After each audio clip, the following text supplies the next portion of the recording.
don't go it alone. This is not easy because one of the most common things that you find when you're talking to a marriage that has a child with special needs is how alone they are.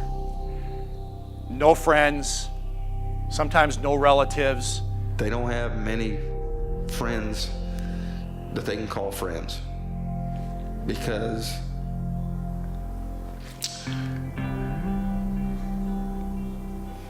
people don't want to accept them, because they got children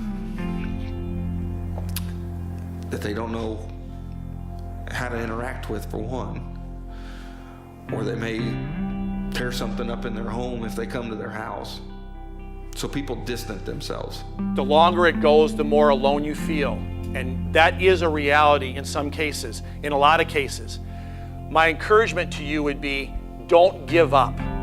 Don't just resign yourself to say, great, we're just gonna go alone, suck it up and just do that. I mean, you have to ask for help, but it's hard to do.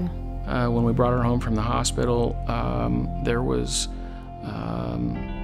probably a medication or something that had to be administered every 30 minutes, 24/7, and so we just had to have help. We've had some great friends who we know they're not friends with us for our money because we don't have any. They have been long-suffering, helpful friends, and that is Scott and Laura Mesker. And when we first met them, we didn't know all the issues that Micah had. But over the years, Scott not only stepping in and helping with Micah so that we could go to church. Jared would have to come during the first service, and then he would have to leave and go home and take care of Micah so that Marisa could come during the second service. And as I looked around, I went, you know what?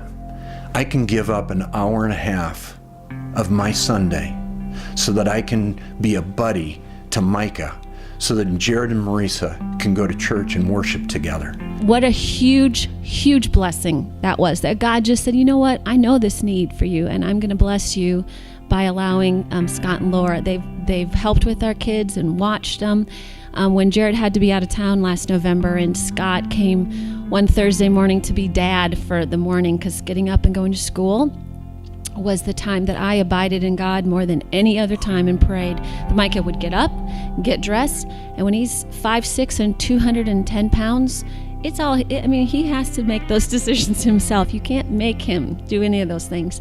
And Scott came over to be dad, and from the moment he walked in the room, in the house, even though Micah loves Mr. Scott, he is Dad Jr., he had nothing good to say to him. Scott was there when I had to have the aide come and I had to call the police. And as I am following Micah, who's in the back of the police car, loving it, waving to me, thinking this is the best thing in the world, Scott was, following him, and he could see him too and waving. I said, thank you, Lord, for friends. Having a close group of friends for me is been a very beneficial piece of how I cope with information overload. For Laura to allow Scott to come over so many times, for him to be able to vent with Jared and talk about things that sometimes he just can't talk about with me, and because he doesn't want to freak me out or just for support. And so that is a huge thing. They're very helpful to me. They listen. My worry with those guys is that I'm always on the same subject, which is my daughter. And my other daughter, my worries for her. And they listen, give me great feedback. Most time, you're not going to have a lot of good friends anyway in life, good friends. But you really need to seek out some friends that'll help you through the tough times. I don't need 50 friends. I'd rather have, 4 or 5 and drill, really deep with them. And I think as men, you've got to have that. And how that happens, because I know it's hard, okay? I know it's hard. Is when I say don't give up, is pray for God to supply somebody and look for somebody. And when you find even somebody that's willing to stick their toe in the water with you, don't treat them like a Scott Mesker the first time that you get to do something with them. Don't do that, because it's going to be shell-shocked. It took a long time, a lot of lists, and dry runs with people in our house. with his friends, would hang out with us for a while before I'd let him have Haven.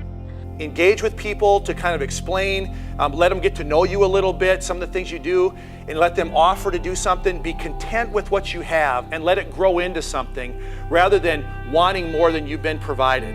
And so I'm just saying, I encourage you to keep looking, and keep searching, and keep praying for that, because it's important to have other people in your life. No, I can't function without my friends helping me. I mean, I only have 2 hands and 2 feet, and I am very, very blessed with friends.